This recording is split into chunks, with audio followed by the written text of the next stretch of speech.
Hey legends, welcome to the weekend interview for the Inside Running podcast. This week's a bit different, but firstly, no road to Ballarat this week. That's scheduled for this time next week. So episode number 3 of that will come out. Jason Rossi, our boy. Everyone in Australia is tracking this guy at the moment. He'll be joined by Croaks to recap his trainer week. And we've also got the men's favourite, I'm going to say. The man with bib number 1.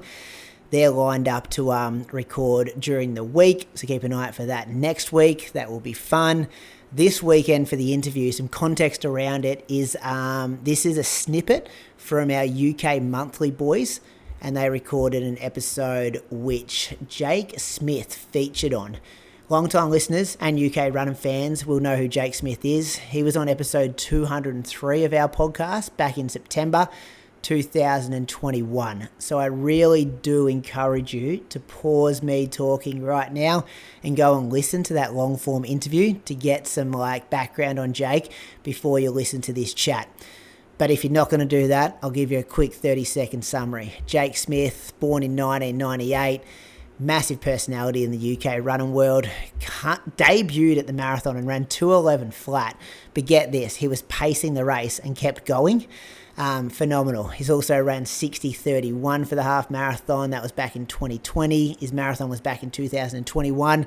And then he's just been injury ridden for years. Signed a massive deal with Nike. Well, I don't know it's massive. I've heard it's massive. Massive deal with Nike and NN Running. Spent some time in Uganda training with all the big dogs over there. And then, couldn't keep his body together and then was later diagnosed with Red S. So people will know that's relative energy deficiency in sport. Speaks a bit about weight in this interview here. So if that's something that's sensitive to your ears, just a heads up there. I'm not releasing this, or we're not releasing this just trying to snag Patreon supporters. We're releasing this because I think it's valuable information. I think the running world is a better place when people know this information about Red S, and Jake's someone who's lived it and speaks about it so confidently and thoroughly because he's 100% lifted. He knows what's going on. So that's the intention here. You will hear the very end of Dan Nash's week that he's recapping just before it throws to the interview. So those guys pretty much do what we do, recap their weeks, talk about the UK running scene. There's a few UK references in there. They talk about athletic clubs and stuff you've never heard of. But it's good. I'm learning a bit about the UK running scene every time I listen to one of their episodes. And it actually makes me realise that some of our Australian references for overseas listeners must be quite difficult to understand. So it goes about 25 minutes. Enjoy. Have a great weekend. If you do like what these guys do, Patreon /Inside Running Podcast. But more importantly, if you know someone who is going to be helped from listening to this interview from Jake, definitely please share that with them. See you later, guys. Have a great weekend.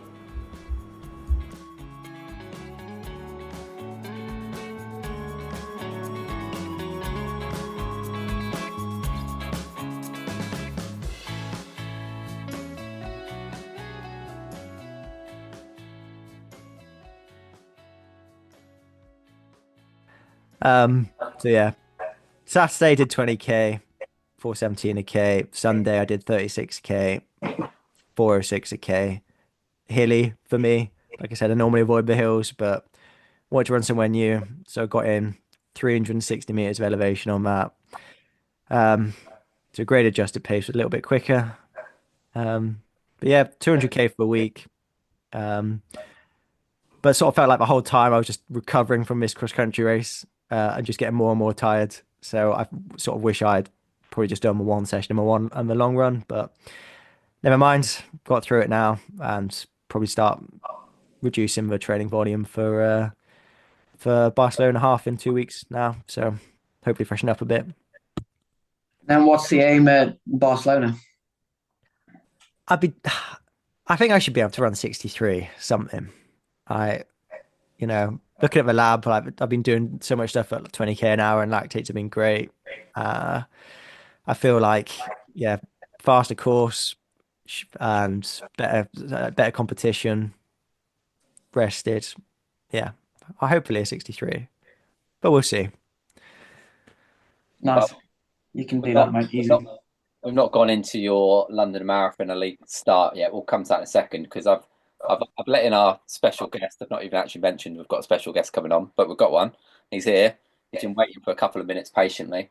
Talking of 63 halves, this man, what should we run? 60-30, Jake? Is that right? Yeah, that was years ago though. Years ago. So yeah, Jake Smith's on Years the call. ago. It's like 20. Yeah. Jake's also lining up for London. It's not his debut because he ran a 2:11 flat when he was pacing. Was it the chess? What was it? The elite Wrexham elite? I can't remember what it was now. I can't remember what country it was in. It was either Wales or England because it was like different restrictions. Like Clowes did it, so I think it was Cheshire Elite. I think that's what it was. It was in England, Aaron. England, yeah. Did you pace? Sorry? Did Matt pace as well? I paced some slower groups.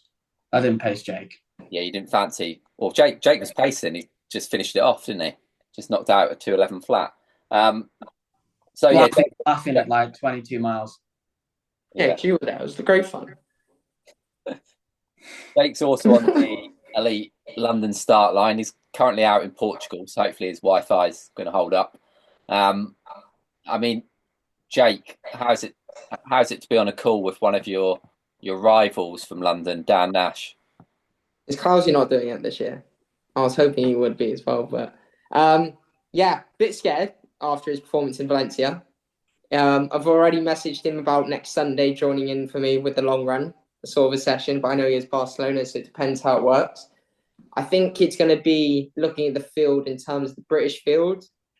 I actually don't know how many. It would be interesting to see how many pace groups they have because, normally they have like 3 or 4, but there's so many Brits now going for different times. I wonder if they have like every 2 minutes. It's going to be a good one. I'm hoping, me personally, I want it to be like 30-mile-per-hour headwinds when it's like 1 in 220, and it's just the strength in the runners. It'll probably help Dan that. But nah, it's going well, so I'm quite excited for it. So, are you not aiming for a particular time? Are you going to put anything out there? I would love the aim, like perfect conditions to go sub 210. Like I that's the time I want to go for. Trying it in London might be quite tough because I know London course isn't, of course, as quick as some other courses. But I mean, when you have a field looking like that, you can't. Like if you don't break 210, you could be like 5th Brit, essentially. Like looking at the guys going. So that's the aim. I feel quite comfortable at that pace at the minute. I haven't done as much of the lab testing as Dan Nash has, but I think because I've run that 2:11 and I know I was in great shape then, I think I of course I won't be in that sort of shape I was just yet, still building, but I think that's a fairly optimistic goal, like a goal I should be aiming for. So that'd be the perfect race. You've not done as much lab testing as Dan, but you've done as much lactate testing. All I see is lactate numbers. No, I know, it's brilliant. It's actually really, really fun. It's weird. I like get a really weird but nice sensation when I cut myself. It's like really like not in that bad way, but like the little prick is quite nice. It's quite weird.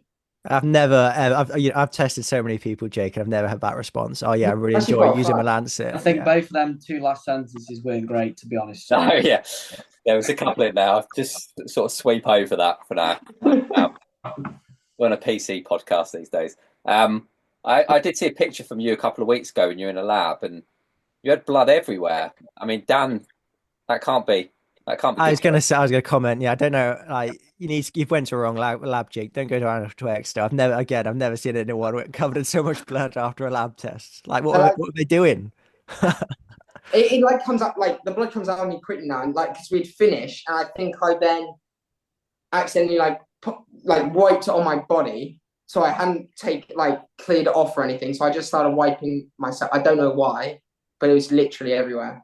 But it's quite interesting because guys I've trained out with here do it from their ears, but I've noticed it's so much harder to get blood out of their ears than the fingers. So like I've wanted to try through the ear, but me doing it by myself, I don't think I could do that. No, it's impossible to do Is it. it? If I'm testing someone in my lab, I'll take it out of their ear because it Yes. hurts less. It actually bleeds really well if you're Oh. if you're not you're not trying to take it on yourself. But if you're doing your own, I'd only ever do a finger. It's slightly lower in the ear, so maybe that's a good reason to do it in the ear. It makes you look better, look a bit fitter. But Yeah. yeah. It's a different world now, isn't it? No, it's yeah. For me personally, I think it's keeping me like, I know because I've had all those injuries, but looking back the last few months, because I know I pulled out Berlin Marathon, and then I think it's keeping me a bit more in check. Whereas I used to like smash the training and stuff. Whereas now I know I'm doing those double thresholds, but it means like in the mornings keeping it below 2 every time, and then in the evenings keeping it below 4 maximum. Whereas when I used to look at my trainings I did 3 times a week, my heart rates were so much higher. So I think for me, in terms of an injury, because at the end of the day, I need to get to London. I need to be on that start line because I've missed so many races through injury, illness, and stuff. So I think if this can make sure I actually train smarter and get to the start line, it does work for me. And it might not work for other people. Some people might do it too hard. Some people might do it wrong or anything. But yeah, it's working for me at the minute, and I feel quite comfortable doing it. Now, I suppose with these numbers, I don't know if you still have some beef with Matt. I mean, he was blocked on Strava. Can you see these numbers now, Matt? I don't know actually. Let's find out. No, I don't post anymore on Strava. It's the I blocked you two moment because of you two were truth. giving me so much grief back in the day. Both of you. Just looking out for you, mate. That's all I was doing. Nah, it's Wise old men. Wise old man. I've now, because another thing, I'm not posting on Strava anymore because I think, I don't know if any other people do it, but I know you two saw I used to do it, but I would start booting and run faster on easy runs, a bit like Josh does quite a lot.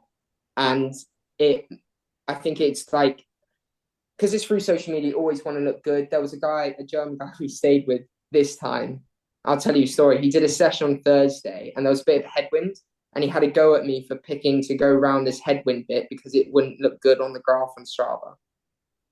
But it's training. So it's like, it's now people getting, and of course I put my hand up, I was a bit like that, but people getting so obsessed with what it looks like on Strava. I've just now come off it so then I can just make sure I'm training the right zones. And so, because I know people, my team and NN team send my training. It's quite funny, but I know they send each other WhatsApps of my training. And if they see my heart rate's a bit higher, they'll say, "Oh, Jake's tired," and it's like, so I just don't want that anymore. Yeah, so I suppose that NN relationship, like they've stuck with you through a couple of years of injury, right? Yes, I've been very lucky. This year is a bit of a like, of course I can't like say how it's going, but I do need to race quite well. So I do owe it to them. And I think as well, like they have been supportive, especially Nike, because when I ran Great South Run 2 years ago, that was my first race back, and then they just extended my contract. So I think they knew what I was capable of. Whereas NN have almost pushed the mark a bit like, okay, we want you to race quite hard. And I'm still trying to build, and say, for example, I lost my contract. I don't want to literally push the barriers of my training to run a quick time this year and then get injured and fatigued again. I'd rather take it slow like I have been doing recently for the years to come. And if it means I lose a contract, I do lose a contract. But hopefully people like they will stay with me. Yeah, because we're going to come to it later. Quite a few Nike and Adidas contracts have been lost recently. So you're one of the lucky ones to still be on a Nike deal. I know, very, very, very lucky. Like I can't thank a lot of people more than enough, but I'm glad they're staying with me. It probably does help the fact like I'm trying to use like the sport now, because what I went through, trying to help a lot of youngsters. I think that's what like they see me as. And if they can see me, say for example, they stayed with me and I went to LA Olympics, it does look like quite a cool story. They like stayed with me when I was at my lowest to getting, say, to an Olympic marathon or something, or running really well in London. So I think they kind of like the story. So it's a bit it's a bit of a cheat code I have, so I wouldn't recommend doing it, but it's a bit of a cheat code. For people who don't know, do you want to just maybe tell a bit about what happened in the last couple of years? So yeah, so like when you guys like started this podcast, I was on like I felt like no one in Britain could basically touch me. I was like running such quick times, ran the marathon, for example. Then in 2022, went to Uganda with NN, which was a brilliant experience. But that's when I started crumbling in terms of losing weight. I got down to 51, 52 kilos for a 22-year-old, which was insane. But I still hadn't admitted to anyone I was really struggling. My girlfriend definitely should have broken up with me because I just wasn't there for her, basically. My parents knew something was going on. Throughout 2022, it's horrible to say, but you can, at the end of the day, if you are skinnier, you will run faster. Like, it's clear as daylight, but it's what happens afterwards. So all of 2022, I would race fast, and then the week after, I was injured or ill. So I was basically doing it was so weird. I couldn't see any improvement. I was just going through like a wave cycle almost. I would go back down, have to come back up, and almost rush training. End of 2022, I got a stress fracture in my foot. I started doing 20 hours of cross training a week. And it actually took a month longer for my bone to heal than normal because I was restricting my food. So yeah, that was bad. Then came to Montegordo, had an Achilles problem. But because I'd done all that cross training, I was actually really, really fit. So nothing crazy running sessions, but I was like, I should not be here. I did 2 months of running, but I wasn't even increasing mileage too much. Then in March, got a stress fracture in my back. But basically what's happened is all the damage I had done the previous year, and I thought I was getting a little bit better, my bone just broke, basically, in my back. And in 2023, I spoke to a lot of psychologists, a woman called Pippa Warven who really helped me just about what's going on, why I was under fueling. The best quote I have is my testosterone was 4, and back then women's testosterone had to be under 5. So technically I could have competed in the women's category running those times.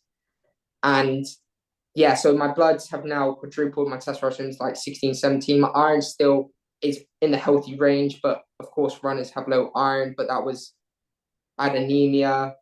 I did a DEXA scan. They said I had was it like osteoporosis or osteoporodia? Like, I can't say the words, but now I'm like sort of out of it. And I had 5 weeks completely off, no running, no walking, no cycling, no training at all at the start of 2023, just to literally get my head in the right place. Had to move back home because I knew my parents would support me. I went through phases of binge eating because, if you're like so underweight, you think almost the first instinct is I need to eat as much as possible, but that's the unhealthiest way because you need to slowly build it up instead of eating 4,000 calories in one sitting, for example. Like, you need to slowly build it up. And since then, like last year, for example, it was my biggest ever running mileage year, biggest ever cross training year.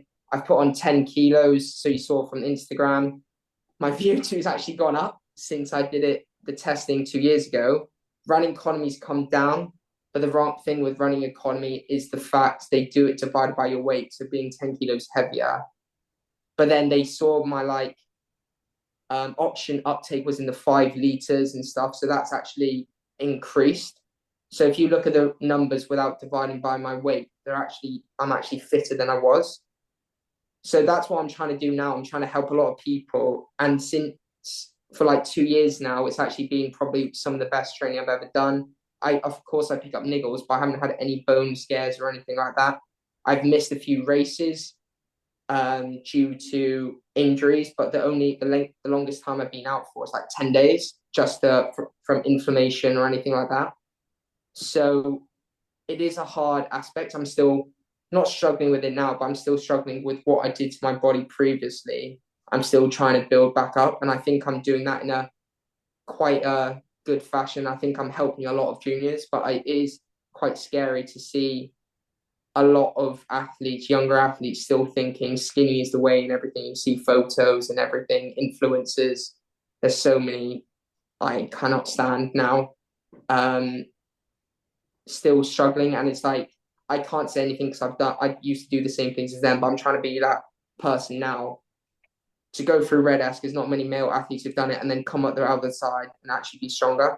I haven't run a PB for 2-3 years, but it doesn't bother me because I want to show people at the end of the day, if it takes another 2 years, it takes another 2 years. Like, I'm going to slowly build up to the best I can be. I think it's a good message for people to understand. I mean, like you said, I mean, I think you still said that the lighter you are, the faster you are. I don't think that's 100% true. I mean, in theory, but yeah, I think there's, as you've shown, it's just not sustainable, is it? As it No, obviously be that that's weight, isn't it? So you might be people, you see it all the time, don't you? Like people run stupid fast for a couple of months and then you don't hear of them again. Like they're stress fracture, and then they never come back. So it's not, I mean, like long term, especially when you see it in juniors as well, like you get so much better just by doing a bit more training for a bit longer rather than getting like a couple of kilos lighter. Like, yeah. So you're back nice and fit now. While you were on Strava, I have seen a couple of little sessions. Anything that stood out in the last couple of weeks that shows you? Did a really good long run progression today, but I'm not spilling any beans. Hopefully do a session with Dan next week. Yeah, I'm keen, Jake. I'm keen. It's going well because on Dan's treadmill alongside him. That's it. He runs only a session on treadmill, Jake. So you see. behind him. Have you got a Noble Pro, Jake? Sorry? You got a Noble Pro treadmill? Nah, because my girlfriend and I have just bought a house. We're going for like in June, and that's where the gym's going to be. So maybe potentially, but I'd rather a cross trainer than treadmill. I hate treadmills. I'll run in anything outside. So if there's a Noble Pro cross trainer, I know where Clowes is going with this. why does he get money? No, he wants to sell you one. Here's. We'll chat about it. It's fine. I do like your hair at the minute, by the way. It's very nice. My luck. You're laughing there. It's a new look. 2025. It looks hard, doesn't he?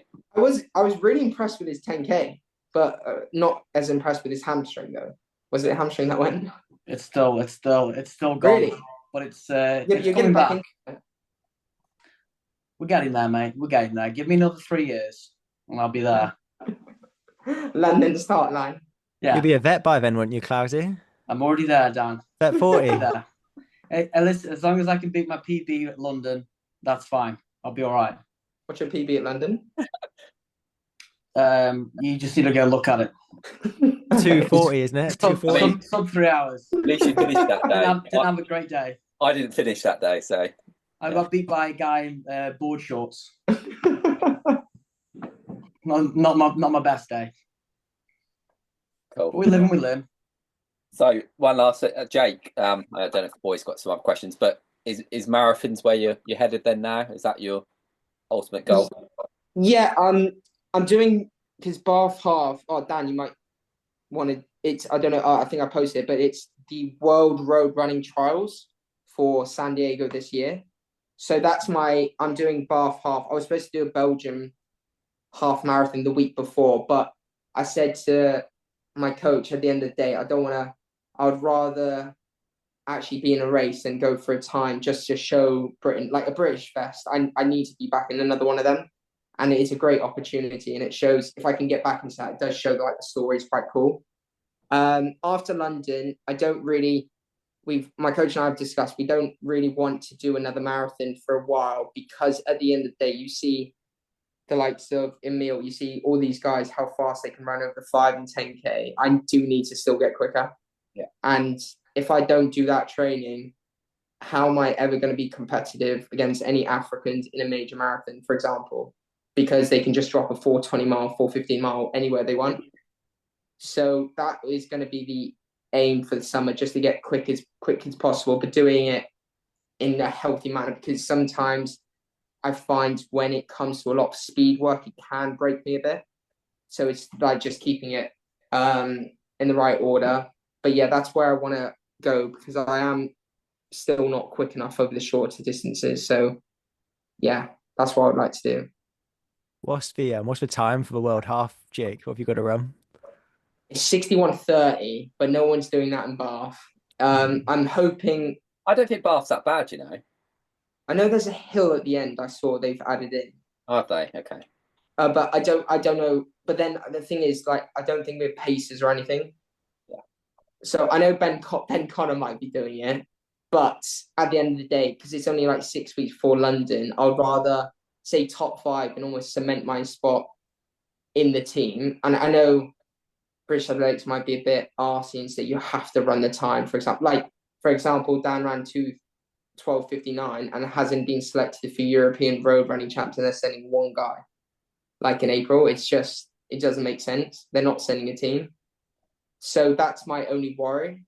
But then I'm hoping if they send like 5, 6 of us, quite strong runners, we could, because there's a team medal at the end of the day, that might actually help. But it's completely down to them, because I'm not in 61 shape, like no chance at the minute. I would love to run 62 lowish, because the European road time 62:30, I was aiming for that.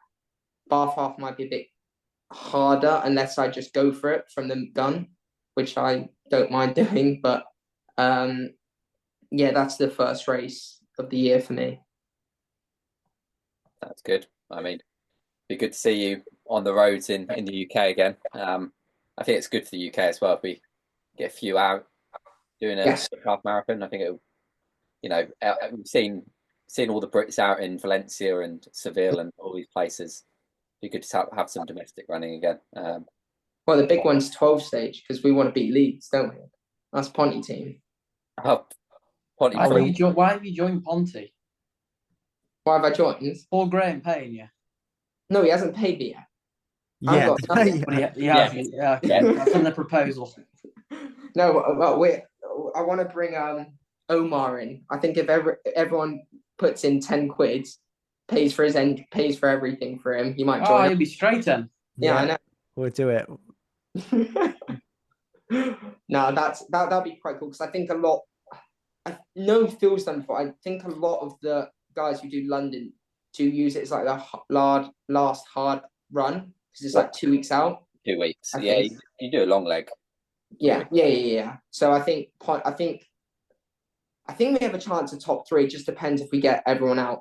Maybe that's a big if, but yeah, that's the aim, I think, for us. I'll be there. Yeah. I need to do it. I've got a club. Yeah, Clowes. Ponty. You can literally come to Ponty. Yeah, join Ponty. I'll wait for Paul Graham's proposal. Yeah, we'll get the contracts. Yeah. All right, boys. Any more questions for Jake, or should we let him have his evening in Portugal? No, just all the best, Jake, with the build to London. Yeah, we'll keep an eye. Rooting for you, mate. Oh, thank you. I appreciate that. I'll be down there. I'll give you a shout, mate. But hopefully we'll speak again soon. Yeah, of course. Cool, Thank you.